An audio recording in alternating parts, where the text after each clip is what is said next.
Gros objectif. Ah, c'est beau, ouais. Ah d'accord, vous préférez ça aux formules. Super. C'est sur des formules. L'habillage. L'éniscade, c'est l'infini, aussi l'infini, de Bernoulli, ouais. Très intéressant, ce que tu proposes aussi, là, Sabine.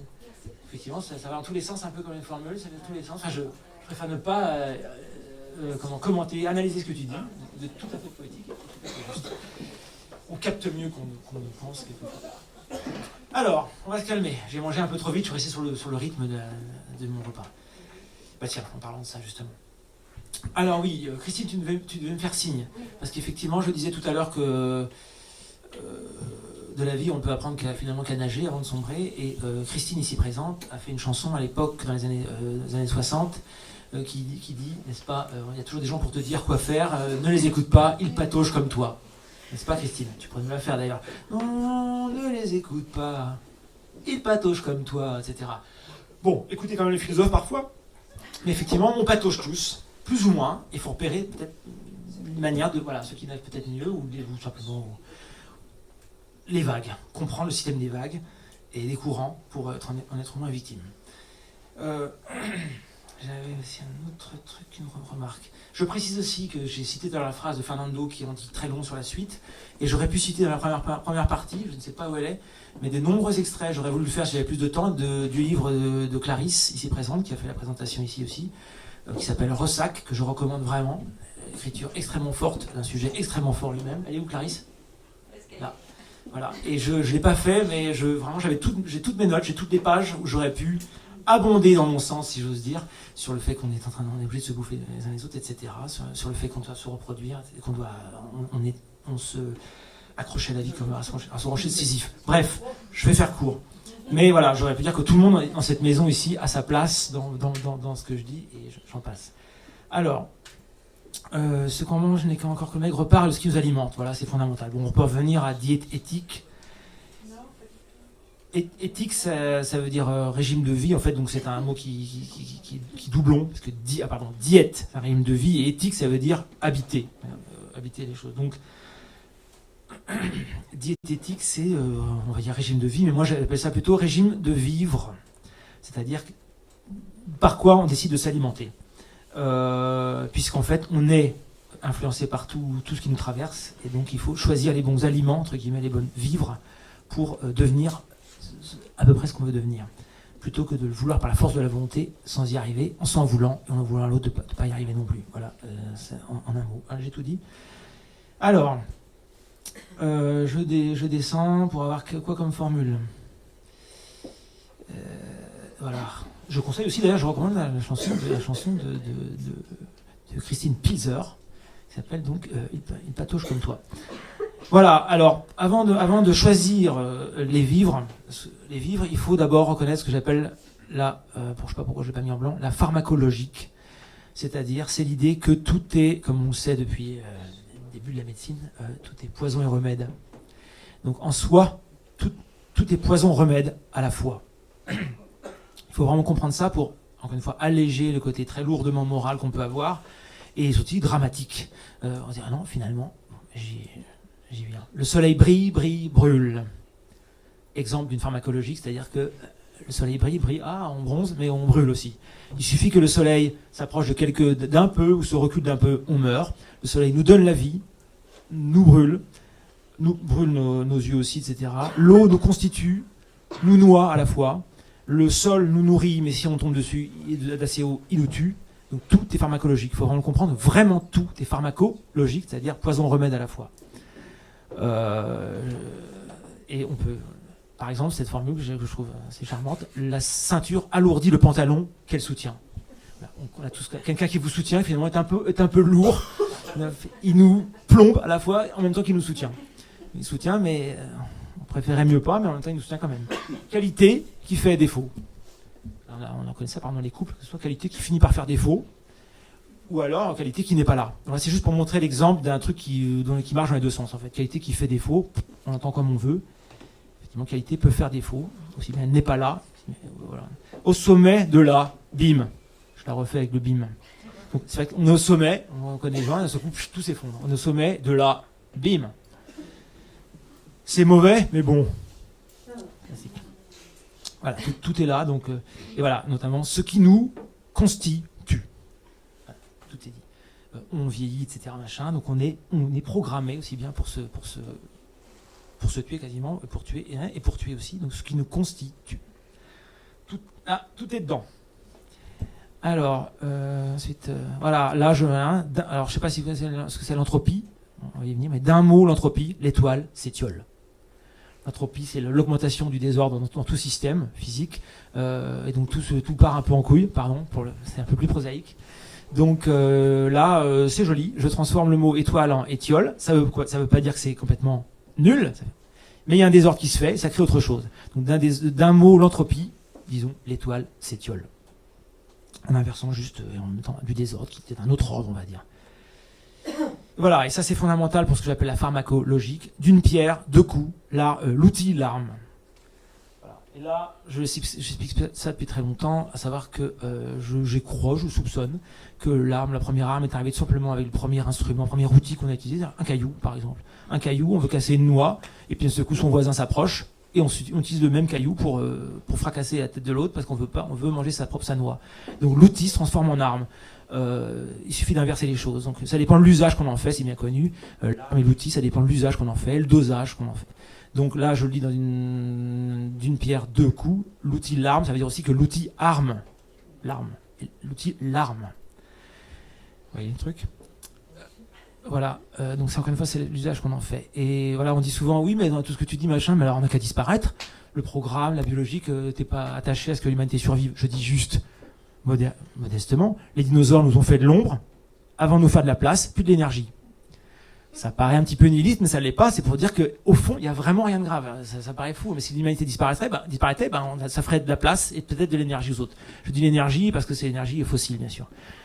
Mais pourquoi on est attaché tant que ça à ne pas disparaître? Il faut se poser la question.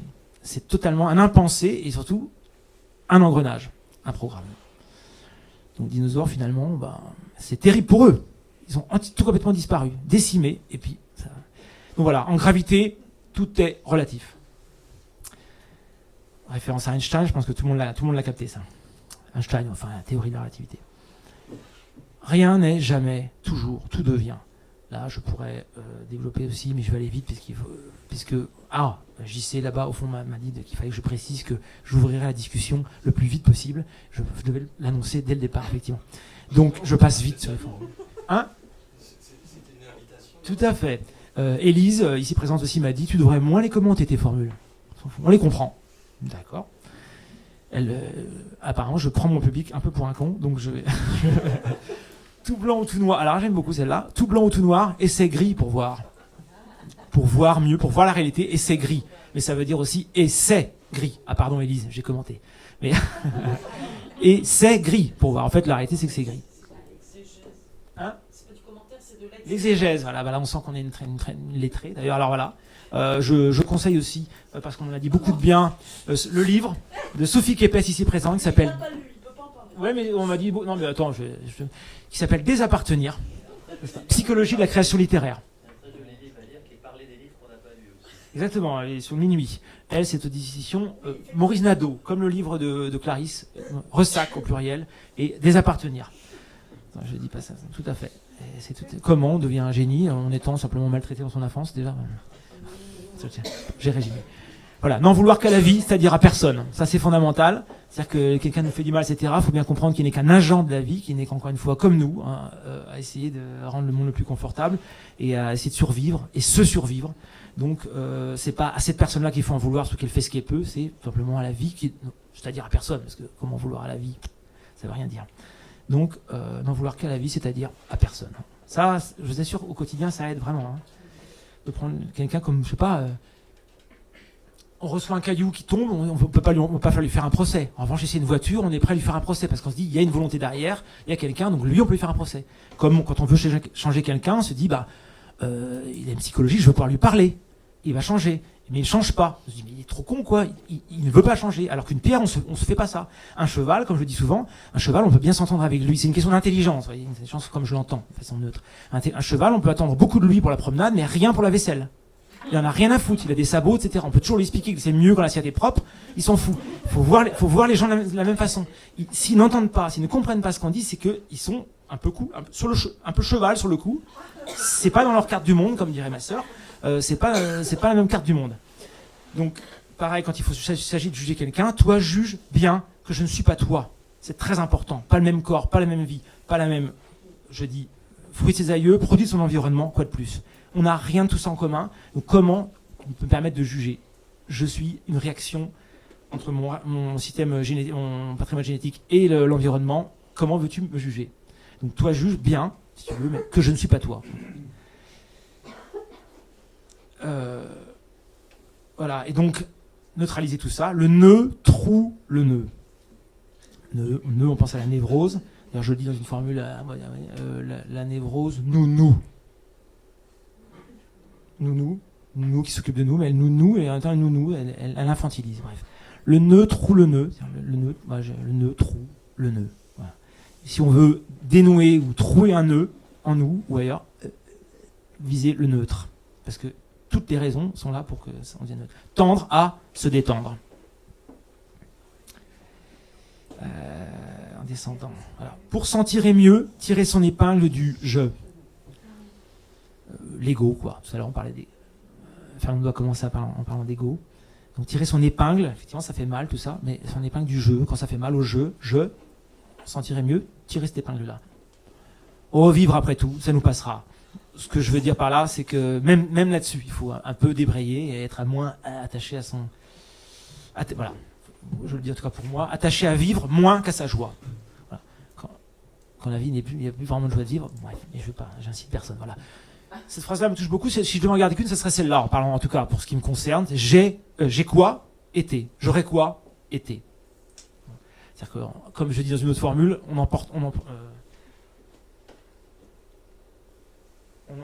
c'est quoi déjà? On n'emporte rien par dit. Donc on se dit bah tiens, j'ai quoi été? J'ai quoi? Bah été. J'aurais quoi? Bah été. C'est tout. Donc aussi se dégager sur tout ça. Il fut aussi fut-il. Et là, mon petite blague, et dire qu'entre être et n'être pas, il n'y a qu'un pas, c'est dire qu'entre être et n'être plus, il n'y a qu'un plus. Celle-là m'a mis des mois et des mois pour la peaufiner parce que ça marchait pas, c'était très compliqué. Je vous le dis, on rentre un peu dans la cuisine. Je pense que Sophie apprécierait qu'on parle de littérature, même si bon. La vie, bon là, ouais, petite idée. La vie, c'est l'aventure jusqu'à la mort, qu'il l'est peut-être, qui sait, plus encore. Parce que je dis ça parce que bon. Mais quand on meurt, peut-être l'issue peut être fractale. Ça, c'est une idée très importante pour moi, c'est que tout le monde dit si on meurt, par exemple, on va au paradis, du coup, tout s'illumine, on comprend tout. L'issue peut être fractale, c'est-à-dire on peut tomber dans une dimension qui ressemble exactement à celle-là sans qu'on comprenne beaucoup plus les choses. Donc il faut y penser. L'issue peut être fatale, mais si on y pense, l'issue peut être fractale. Ça marche pas que pour la mort, ça marche pour tout. Une relation, n'importe quoi, l'issue peut être fractale. On n'est pas forcément sauvé à l'issue de l'issue. Donc je propose de ne rien prendre trop à cœur, tout en l'y mettant. Je trouve pas mal comme philosophie, n'est-ce pas? Donc pas... Vous savez, en un mot, vous aurez tout compris, la sagesse, ça consiste en quoi? Dans le détachement, simplement. Se détacher le maximum, mais je dis c'est un peu dommage. Comme je dis dans une formule, ne pas pousser la 16 à la disette. C'était une référence aux chiffres, 16, 17. Donc, ne pas pousser la 16 à la disette, peut-être pas aller trop loin. Donc ne rien prendre trop à cœur, tout en l'y mettant. Le détachement aide à la sagesse, car la sagesse est dans le détachement. Aidant, on entend aidant aussi, bien sûr. Donc le détachement aide à la sagesse, car la sagesse est dans le détachement. Bon là, blague. Détache-toi, sinon attache ta ceinture. Ni rien ni pleurer, mais comprendre et danser. Alors, ni rien ni pleurer, mais comprendre, c'est du Spinoza, dans le texte. Et j'ajoute un truc beaucoup plus nietzschéen, et danser, parce qu'on ne comprend pas. Le problème de Spinoza, c'est qu'il est trop rationaliste. Il pensait qu'il n'était pas le seul, mais bon. Ni rien ni pleurer, mais comprendre. Comprendre tout ce que je vous ai dit là, ce que vous avez compris vous-même aussi, peut-être. Et danser en plus, parce que comprendre ne suffit pas toujours pour accepter tout ça. Donc, alors, les leviers dont je vous parlais, j'appelle ça la technologique. La technologique à mauvaise presse, si je puis dire, on dit ah technologie, c'est un train de machin, on n'est plus des humains, etc. Moi je dis au contraire, tout est pharmacologique, tout peut être poison remède. Servons-nous-en mieux peut-être technologique en comprenant le levier qu'elle peut représenter. Donc je dis, bon déjà la technique c'est quoi? Que béquille et de béquille dans un jeu de quilles. C'est-à-dire que ce qu'on appelle des prothèses en fait. La technique est une prothèse pour le vivant qu'on est. Et donc, je remarque que c'est que béquille, on ne fait que ça. On est en panique, on crée plein de trucs pour s'alléger la vie, pour se rendre la vie plus confortable. Que béquille et deux béquilles dans un jeu de quilles. Parce que finalement, tout ça est balayé. Mais quand même, je cabane, tu cabanes, nous cabanons. Voilà. On cabane, c'est on meurt, mais en attendant, on a quand même un toit. Un truc, je cabane, tu cabanes, nous cabanons. Tout ça est vain, mais en attendant, on est quand même mieux abrité par la technique, donc, qui peut nous aider. Et là, c'est très important. Elle est récente, ça a l'air, ou j'ai redécouvert, je sais plus. On croit avoir les pieds sur terre quand c'est encore sur leur semelle. Ça, c'est fondamental. C'est-à-dire qu'on se croit... Enfin, c'est fondamental, oui. Ah oui, j'ai souligné. On se croit... Bon. Attends, je vais arriver par la suite. Je vous tutoie maintenant, c'est comme ça. Voilà. Bah, sans ce levier de bonheur, on peut bien rester couché. Comprendre, et là on arrive à la technologie, on arrive au levier, donc comprendre qu'en fait on n'est pas comme dans un film, vous croyez que un film ou la télévision, vous croyez que vous vivez vraiment ce qu'on vous montre, mais non, tout ça c'est monté, tourné, sur des angles de vue particuliers, etc. Vous n'êtes pas dans ce que vous voyez, on vous le montre d'une certaine façon, il faut être attentif à ça. Donc c'est pareil, dans notre vie, on croit on a les pieds sur terre, le bon sens, mais c'est encore sur leur semelle, c'est-à-dire que le monde est médié, on va dire, et une médiation. Voilà, et là, j'adore parce qu'il n'y a qu'à moi que ça parle, mais quand je l'explique, ça va mieux en général. Le dos d'âne, bon, j'adore. Le dos d'âne scie, la chicane négocie, le feu rouge ordonne, le rond-point coordonne. Avec ça, ça paraît anecdotique, parce que c'est la route, je parle de la route, quoi. Mais en fait, ça, pour moi, ça dit énormément de choses. Ça veut dire que pour la même intention, parce que j'ai vécu dans un village, en fait, où quand je devais rejoindre la ville, parce que j'étais très loin de tout, dans les Cévennes, tiens, dos d'âne, tiens, Cévennes, Stevenson, j'avais pas pensé à ça. Je croisais un village qui, pour nous faire ralentir, a utilisé un dos d'âne, et le suivant, pour nous faire ralentir, a utilisé une chicane. Et je dis, tiens, on ne me traite pas de la même façon. Pour la même intention, on veut me faire ralentir, le dos d'âne me secoue, quoi que je le fasse, même si je roule lentement. La chicane me demande de négocier. C'est pas le même coup de bâton que je prends, pour la même intention. Le feu rouge, il veut que je m'arrête pour laisser passer les autres éventuellement, pour réguler la température, j'allais dire. La circulation. Le feu rouge ordonne, le rond-point coordonne. Il nous laisse plus de liberté, etc. Et donc, il faut être très attentif. Ce que je propose, c'est qu'il faut être très attentif à notre environnement pour savoir comment il nous traite. L'environnement, les œuvres qui nous entourent. Voilà, on arrive au sujet. C'est-à-dire que les œuvres qui nous entourent, comment ils me parlent? Comment ça me parle? Comment on me traite pour obtenir ce qu'on veut de moi? Très important. Et c'est comme ça qu'on peut. Voilà. Par exemple, là, petite poétique, la fourchette et le couteau embrochent et cisaillent, les baguettes prélèvent. C'est pas la même culture. En Asie, on prélève la nourriture. Chez nous, on l'embroche et on la cisaille. C'est pas pareil. C'est pas pareil. Ça donne pas le même rapport au monde, je pense. Le nudge, je sais pas si tout le monde connaît le nudge ici. Le nudge, c'est encore l'affiche de l'arbre qui cache la forêt de panneaux. C'est-à-dire qu'on parle du nudge. Le nudge, alors j'explique, c'est une manière de modifier l'environnement pour qu'il nous influence. Par exemple, je prends l'exemple toujours de base, qui est bien connu. On a remarqué que les garçons pissaient beaucoup à côté des pissotières, ils éclaboussaient beaucoup. Donc on a eu l'idée de mettre une mouche au milieu, dessiner une mouche au milieu d'une pissotière, et les gens, et 80%, ils pissent au milieu, sur la mouche, parce qu'ils ont envie de la tuer, je sais pas pourquoi. Pardon pour le geste. Ils ont envie de pisser sur la mouche, la mousse, j'allais dire. J'ai dit même. La mouche. On a remarqué qu'en faisant toutes petites choses comme ça, bah, bien sûr, le marketing connaît ça à fond, le marketing, le packaging, etc. Ça influence énormément. On s'est dit, ah ouais, on est si influençable que ça, bon, on va y aller à fond. Je dis le nudge, ce qu'on appelle le nudge. Le nudge, ça veut dire le coup de coude en anglais, mais le coup de pouce en français. On appelle ça aussi, et ça va plaire aux féministes parmi nous, le paternalisme libéral. On appelle ça comme ça. Donc c'est encore l'affiche de l'arbre qui cache la forêt de panneaux. C'est-à-dire que les panneaux sont partout. On nous dit, ouais, bah tu vois, la pissotière, ça c'est du nudge. Non, tout est nudge. Tout, la façon dont sont faits les fauteuils, ça nous incite à nous positionner d'une certaine façon ou pas. À coudoir ou pas, ça modifie la forme de notre corps et notre façon de s'y asseoir. Tout est comme ça. Donc il faut être attentif à tout ça, à nos semelles, au lieu de se croire les pieds sur terre. Voilà. Les façons nous façonnent. Attention. Les façons nous façonnent et aussi nous façonnent l'attention. Même notre attention est façonnée par les façons.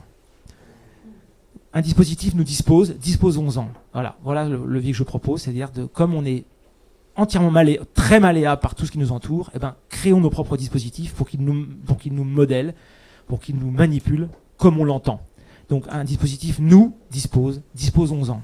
Très important, hein, si vous avez l'addiction, n'importe quoi, des choses, vous avez des problèmes, vous dites, attends, je peux pas, à ma force de la volonté, ça ne marche pas.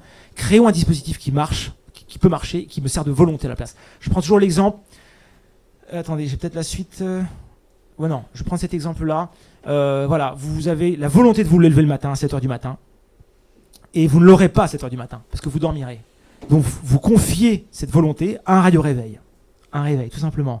Vous avez l'envie vous avez une famille, vous ne voulez pas mourir. Si vous êtes impacté dans une voiture, vous aurez beau ne pas vouloir mourir, vous n'aurez pas la force de lutter contre le choc de la voiture. Donc vous mettez votre ceinture, qui l'aura pour vous. Et c'est pas rien. Vous confiez donc à la technologique, votre volonté que vous n'aurez pas au moment voulu. Pareil pour l'addiction, pour n'importe quoi. Vous confiez un dispositif, soit un entourage par exemple, soit un dispositif physique ou humain, pour que ça vous dispose à changer réellement, au lieu de croire encore une fois à la force de votre volonté et de vous en vouloir de ne pas y arriver, etc. Je pense que vous avez compris le message, hein, je suppose. Je le dis beaucoup là. Donc l'idée c'est de modeler le monde qui nous modèle, qui nous remodèle. Et tout ça, c'est pour ça que je suis parti tout à l'heure de ça, de dire qu'on n'était pas lié, on était physiologique. C'est d'abord si on comprend bien ça, alors on peut avoir des vrais outils, plutôt que de se croire libre à force de volonté. Je me répète maintenant. Et voilà. Là, j'aime beaucoup celle-là, mais c'est pour dire que la technologie nous entraîne aussi très très loin dans nos rêves, puisque je ne sais pas si tout le monde connaît sur l'ordinateur le CTRL Z. C'est quand on a fait une erreur, on fait CTRL Z. J'avoue, moi j'ai fait du montage je fais du montage depuis 15-20 ans, et j'avoue que dans la vie, ça m'arrive de dire merde, pourquoi j'ai pas CTRL Z. Je fais une erreur, je fais tomber un truc se casse. Où est le CTRL Z? Je voudrais effacer mon erreur. Donc à quand la vie sous CTRL Z? Il y a le A à Z. Bon, c'est d'une beauté incroyable. J'avoue, c'est une pure merveille. Alors, je le dis en toute modestie, les formules que j'aime le plus, c'est les formules qui ont l'air de pas venir de moi. Mais je crois que c'est un point commun qu'on a avec beaucoup. Je me dis, mais ça sort ça? C'est pas de moi? Waouh, c'est bien. Quand ça sent trop moi, j'aime pas. Bon. Et alors, dans la technologique, il y a ce que j'appelle la terminologique, c'est-à-dire la logique des mots. Les mots nous rendent d'abord catégoriques. Et donc, les mots, le mot, les vocabulaires, les mots sont vraiment une technologie qu'on peut utiliser aussi pour s'en sortir, et pour se remodeler. Donc l'usage des mots, le choix des mots, en garder un, en retirer un, ne pas utiliser un mot, etc. Par le mot nouveau, logique nouvelle, néologique, ce que j'appelle néologique. Donc par le mot nouveau, logique nouvelle. Et c'est tout con, encore une fois. Imaginez-vous, je sais pas, certains mots existent aujourd'hui, c'est un énorme soulagement pour beaucoup de gens. Par exemple, je sais pas, n'importe quoi. Bisexuel, n'importe quoi. J'en dis, mais je suis quoi? Du coup, je suis quoi? Bisexuel existe. Waouh, je suis bisexuel. Et tout se résout. Mais vous voyez, le mot n'existe, le mot, je sais pas. Bref, vous aurez compris. Vous créez un mot, ça crée une réalité, et vous n'en créez pas, ça efface la réalité, ça replie le réel sur lui-même, ou alors ça le déplie.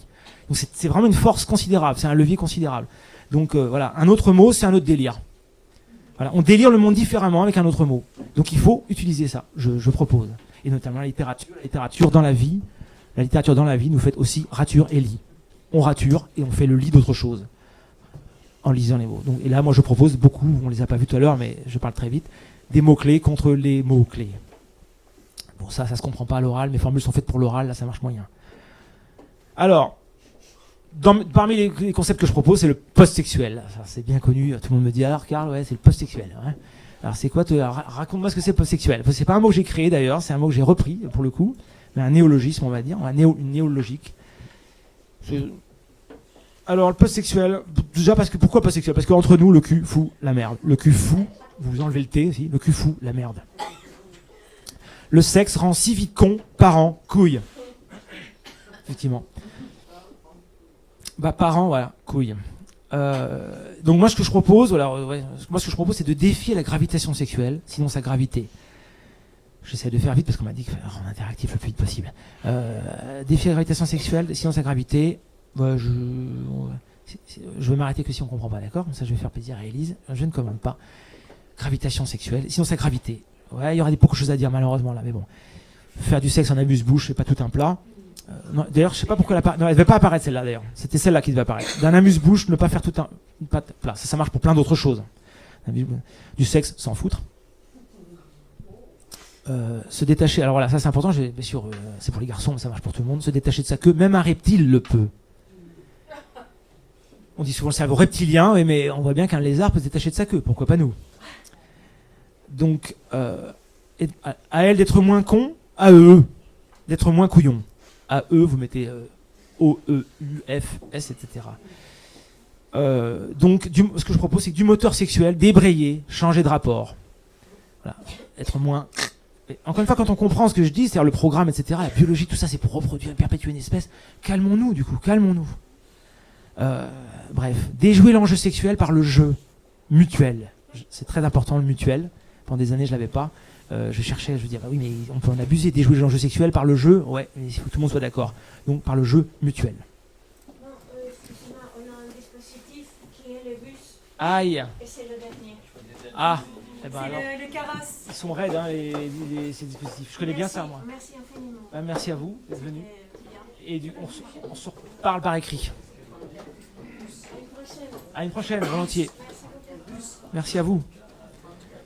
Et ouais, c'est le problème du bus. C'est pour ça que j'ai demandé à le faire un peu plus tôt, parce que je connais tellement bien ça quand je vais à Paris, alors le dernier bus. Hein? JC, on l'a fait encore ensemble l'autre jour. Donc post-sexuel, tout ça, pourquoi? Pour ce que j'appelle l'amour réinventé. C'est-à-dire que je ne propose pas comment réinventer l'amour. Je ne sais pas si vous connaissez la formule bien connue de Rimbaud. L'amour est un réinventé, on le sait. Donc je ne propose pas de réinventer, je dis juste l'amour à réinventer pour dire à vous de le faire. Mais je propose que ça se réinvente. Je propose après Rimbaud que ça se réinvente. Donc à vous de trouver. D'ailleurs, je le dis dans une formule, je dis au lieu de quoi que Rimbaud disait aussi, je suis pressé de trouver le lieu et la formule. Moi j'ai fait une formule qui dit au lieu de quoi que ce soit, trouvez la formule. Donc, y compris pour l'amour. À vous de trouver la formule. Je propose juste que, pour l'instant, il faut juste dire que l'amour, c'est super, chérie. J'enlève juste un accent. Et effectivement, c'est une censurerie au sens comme on l'entend. C'est un tellement grand mot dans lequel on fourre tout. D'ailleurs, je le dis quelque part. Je crois que je dis l'amour est un mot fourre-tout dont on attend tout. Un truc comme ça. Donc alors là, ouais, c'est compliqué. Non, je vais quand même le dire. Tout amour compris est intéressement. C'est un peu dur à entendre, mais il faut que je dise. Non, pas intérêt, intéressement, c'est-à-dire calcul d'intérêt. Et donc, il faut reconnaître que ce qu'on dit être l'amour, c'est parce que tomber amoureux de quelqu'un, c'est parce qu'on sent que cet objet-là d'amour va nous épanouir, va nous faire devenir ce qu'on veut être, ce qu'on est, etc. On se trompe peut-être dans le calcul. On se trompe, ça peut nous faire beaucoup de mal. Mais il y a un intéressement. Donc il ne faut pas dire parce que je t'aime, etc. Reste avec moi parce que je t'aime. Oula, déjà il y a un bug. Donc tout amour compris, quand on a compris l'amour, ça veut dire l'amour y compris, mais aussi l'amour compris. Quand on a compris l'amour, on comprend que c'est intéressement. C'est-à-dire non pas intérêt, mais calcul d'intérêt. Il n'y a pas de mal, mais il faut le savoir. Et du coup, tout est plus léger. On débraye, on est beaucoup moins violent, etc. C'est pour ça que je dis pas, je suis pas en train de tout casser. Je suis en train de dire, soyons plus philosophes. Je t'aime, autrement dit, tu m'intéresses excessivement. Voilà ce que je propose. J'avais dit, j'ai une longue discussion avec Sandra ici présente sur ce sujet-là, qui a écrit un livre d'ailleurs aussi, qui s'appelle Je t'aime maintenant. D'ailleurs, bref, si en plus je fais les commentaires des titres des autres, ça va être long. Donc je propose, polyamour ou pas, au moins l'amour poli. Voilà. Quand on a compris comment ça fonctionne, on peut devenir poli aussi, comme une pierre d'ailleurs, qu'on a poli, un peu plus rond et moins con. Voilà. Un peu moins bête parce qu'on se dit ah oui en fait c'est pas intéressant, c'est pas parce que je l'aime, je crois que je l'aime et lui moi je l'aime plus que l'autre. Non, je suis plus intéressé par l'autre qu'il n'est intéressé par moi. Donc tout se relativise. Ça lège quand on peut. Voilà, ce que je résumé à ça. L'amour est à réinventer, on le sait, par l'amitié. Voilà, ça je reprends la formule de Rimbaud. L'amour est à réinventer, on le sait, par l'amitié. Et là, c'est plus fort que ça. Attention, désolé Élise, je vais devoir la commenter parce que là c'est quand même. L'amour est à réinventer, on le sait par l'amitié, c'est-à-dire on le sait par l'expérience de l'amitié. On le sait. Ça doit être réinventé par l'amitié, mais on le sait grâce à l'expérience qu'on fait de l'amitié. C'est que ça devrait plutôt ressembler à ça, l'amour. Non pas de sexe, etc., mais c'est important. Dire, le respect qu'on a pour un ami, etc., la fidélité, le respect, moins d'attente, moins de possessivité, etc., c'est ça l'amitié, et ça devrait nous inspirer pour réinventer l'amour. Voilà ce que je propose. Et je dis donc, réinventer l'amour par de l'amour, amitié. Par de l'amour, amitié. Je le dis dans une autre formule, l'affection n'a pas de nom à recevoir. Donc, réinventer l'amour par de l'amour, amitié. Et non plus décider que quand il y a sexe, il y a cet amour, et là, du coup, on attend tout et beaucoup trop. Quand il n'y a pas de sexe et amitié, et du coup, là, on peut se détendre. Non. Plus souple, soyons plus souples. Tendre à se détendre. comme je dis dans une autre formule. Voilà. Alors petit clin d'œil comme je filme, à Nanon, hein, la mère d'une amie à moi, et qui adore cette formule. Je lui ai dit quelques-unes, il m'a dit celle-là, putain, j'adore. Alors celle-là, j'adore. Je veux voir ton livre parce que j'adore cette formule. Dans un couple, embraser, embrasser, embarrasser, débarrasser. Donc petit clin d'œil à Nanon. Alors voilà voilà donc vous savez, l'amour, on est extrêmement influencé par les médias, etc. Ce que j'appelle la médiologique. Et donc je propose il faut voir comme on nous parle. Je reprends la chanson de Souchon. Et à ce qu'on le fasse autrement, mieux. Et là, voilà, c'est fondamental. À ce qu'on le fasse autrement mieux, c'est-à-dire quoi ? À ce qu'on voit mieux, comme on nous parle, et à ce qu'on nous parle mieux. Autrement mieux. Donc ça marche dans les deux. Comme toujours. Toujours plusieurs sens, c'est bien. Il faut voir comme on nous parle, et à ce qu'on le fasse autrement. Mieux. Et alors là, je vais peut-être passer... du coup, je passe très vite, parce qu'on m'a dit de... La Lune... À la Lune, la face éclairée de la Lune. Pour moi, la Lune, ce que j'appelle, c'est la Lune, c'est la Lune, pardon, c'est les médias dominants, c'est la Lune, et malheureusement qui n'éclaire que la face éclairée de la Lune, et elle ne notre face pas du tout éclairée. Par exemple, je sais pas, est-ce que Dodeka, par exemple, est passé à la télévision ? Non, voilà.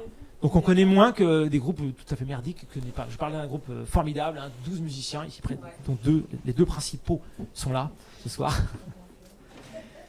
Par exemple, dans les médias, on peut dire, dans la Lune, dans les médias, on prend les mêmes et on recommande. C'est toujours les mêmes qui reviennent, on éclaire toujours la même face éclairée qui n'a pas besoin d'être éclairée, c'est toujours ceux qui ont du succès qu'on éclaire et non pas les autres qu'on va chercher.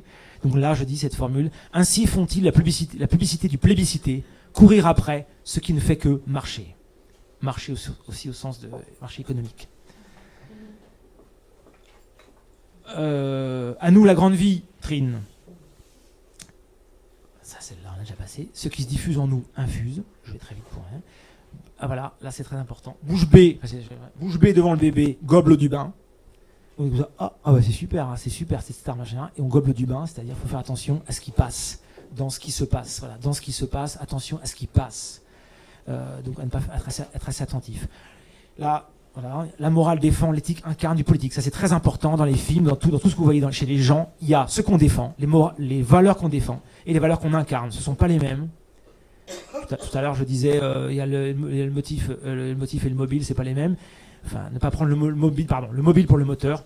Là, c'est pareil. C'est-à-dire qu'il y a ce qu'on défend, il y a des valeurs qu'on défend. On défend, et puis il y a ce qu'on incarne réellement. Ce qu'on dégage, c'est tout autre, ça peut être tout autre chose. Donc, la morale défend, l'éthique incarne du politique. Et ça, c'est fondamental pour l'esthétique. Et ça, je crois que c'est le dernier. Ouf, après. Toute esthétique est en soi une éthique, éthique. Voilà, comme je l'appelle ça. C'est-à-dire un film, mais là, voilà pourquoi je vais m'arrêter d'ailleurs, parce que le sujet est beaucoup trop grand pour moi. Pas pour moi, mais c'est un sujet qui me passionne. Je pourrais passer des heures, etc. Avec image à l'appui dans les films pour vous montrer la différence d'éthique de chaque film qu'on ne voit pas. On entend les discours. Je parle un peu vite parce que je prends toujours l'exemple d'Amélie Poulain, par exemple, qui dit du bien, qu'il faut faire du bien à son voisin. Or, le film se comporte de manière tout à fait inverse.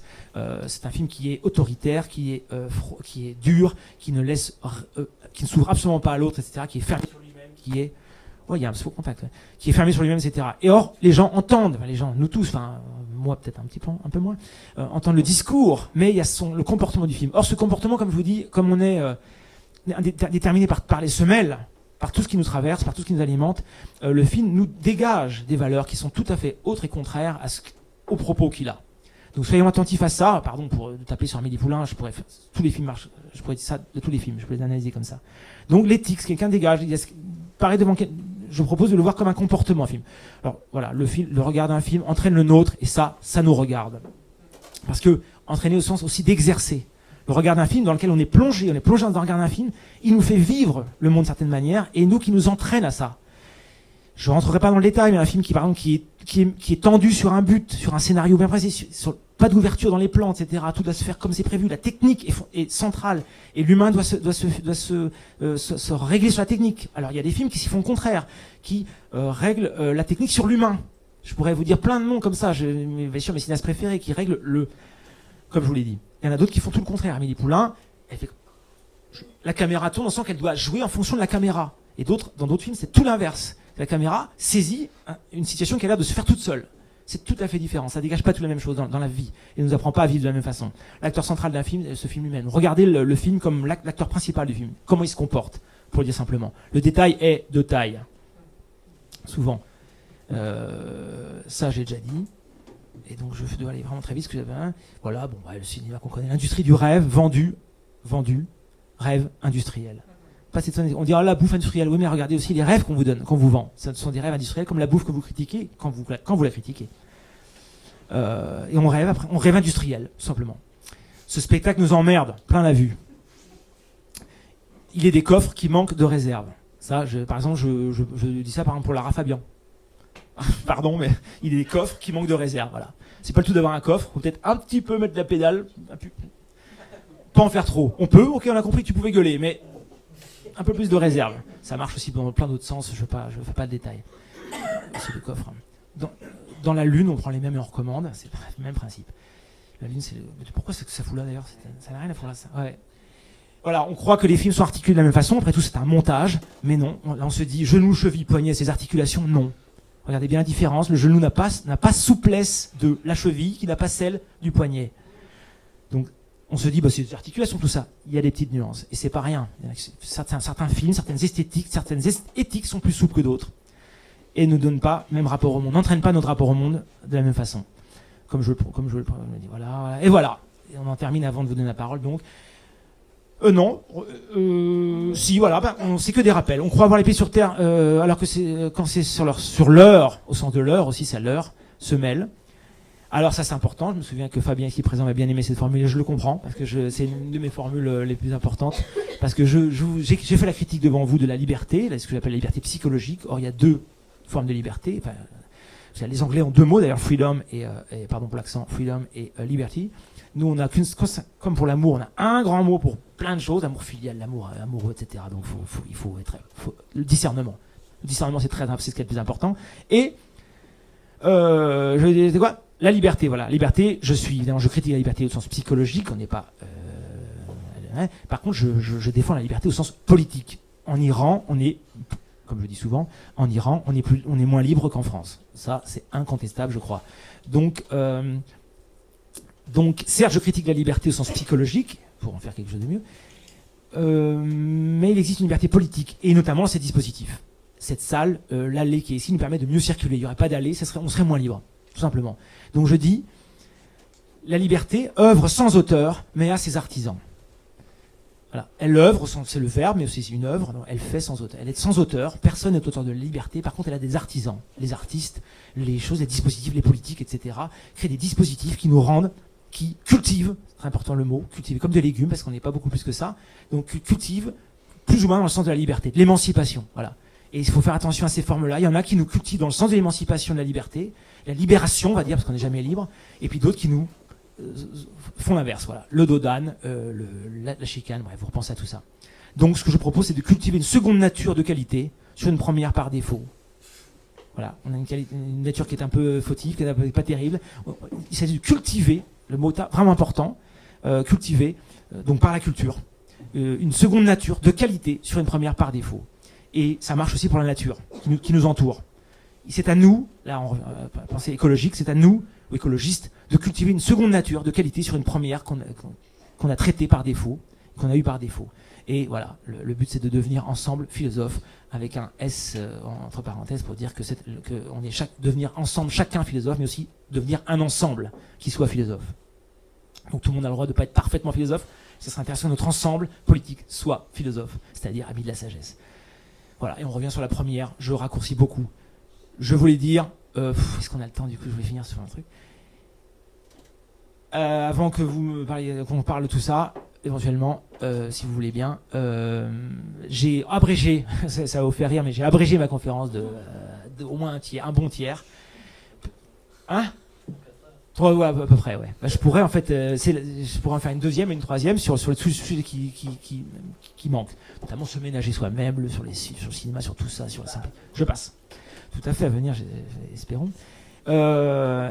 Et je voulais vous faire deviner tout ce que j'aurais encore à dire avec un film qui à la fois reprend ma conception de l'amour et à la fois c'est un clip, un film, donc pour détendre un petit peu l'atmosphère, parce que je sens que vous êtes beaucoup plus tendus là. Pourquoi pas mettre ce film, n'est-ce pas? Je sais pas si ça dure 7 minutes, enfin sinon c'est quoi, 5 minutes? C'est un clip, ça vous dit? Ou alors, parce que JC trouve que je suis vraiment pas assez interactif, donc je suis... 5 minutes, ça va ou pas? D'accord. Alors je voulais faire un truc, je voulais lire les paroles d'abord. Ça aurait été intéressant. Alors il faut savoir qu'on a l'honneur d'être avec celle avec qui on a fait cette chanson, donc Sandra. C'était son projet. Je peux le dire, ça s'appelait 33 tours. Pour ses 33 ans, elle voulait chaque mois de l'année, des 12 mois, faire un duo avec quelqu'un. En général, c'est elle qui écrivait les chansons, mais là, bizarrement, c'est moi qui lui ai imposé la chanson. C'était très dur pour elle parce qu'elle est quand même très très fort caractère. Elle m'a dit bon bah d'accord. En plus j'étais content, c'était quasiment ma première, etc. Et donc on a fait cette chanson ensemble, où ça m'a sorti comme ça, toute ma conception de l'amour. Et je précise que c'est grâce à ces chansons que j'en suis devenu à faire des formules, parce que je m'exprimais autrement avant. Je dis, mais en fait, on peut dire des choses tout à fait profondes. On a un vers, quoi. On a un truc, une idée poétique. Donc c'est grâce à ces chansons que j'en suis venu à faire des formules. Donc je vous le mets. Soyons pas sexuels. Parfois ça rattrape la boîte. Donc, à tout à l'heure, ouais. Ah bah c'est pas là, ok. Donc je le mets, alors là, je vais essayer de comprendre les paroles quand même, mais c'est pareil, c'est un peu comme les formules, ça va peut-être un peu vite, mais voilà. Comme maintenant vous savez ce que j'en pense, peut-être que vous allez mieux comprendre tout de suite. Je voulais vraiment d'abord, voilà. Alors j'ai composé cette chanson sur le son de Skype. Donc ça fait... C'est à partir de là que m'est venu le riff. Donc, Alexandra Rinflet ici présent. Ah, le son. Ah oui. Bon, moi je me trouve affreux, mais on m'a dit que non. Sandra donc.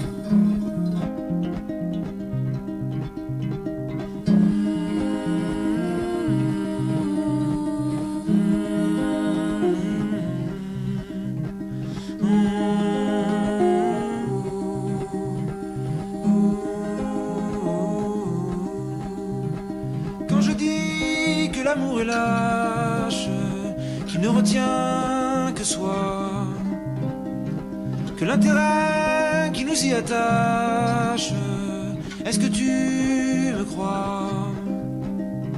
Que l'intérêt qui nous y attache, c'est du chacun pour soi. C'est l'instinct qui nous y attarde, est-ce que tu y crois? C'est l'instinct qui nous y attarde pour faire son œuvre à soi. Au programme comme les arbres, et s'aimer le soir. Et s'aimer, est-ce que tu me crois? Et s'aimer, tu crois? À s'aimer comme je le crois. Et s'aimer, je crois.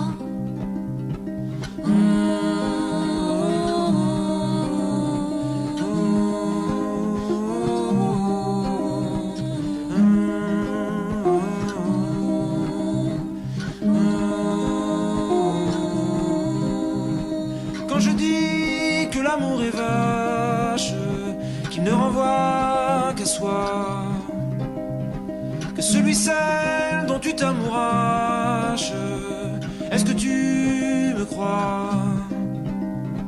Que celui-celle dont on s'amourache n'est qu'un prétexte à quoi? C'est l'envie qui s'y rattache, l'envie d'être soi. Mais s'aimer comme je le crois, elle s'aimait, je crois. Et s'aimer, est-ce que tu me crois? Et s'aimer, tu crois?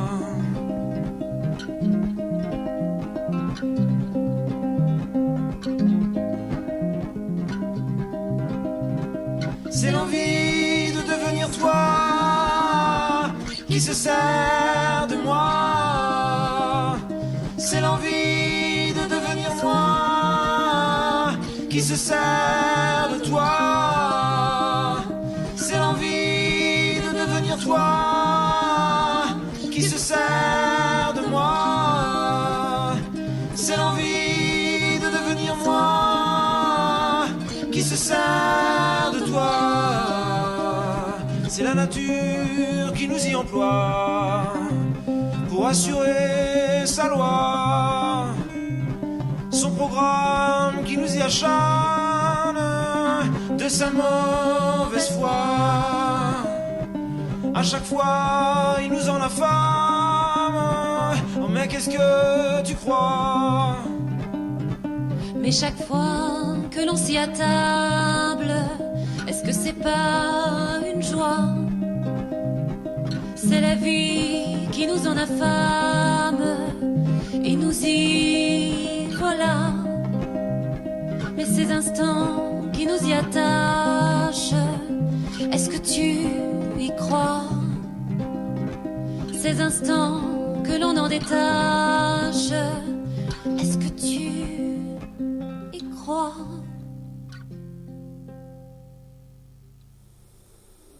Voilà, il y a une suite, mais enfin, il y a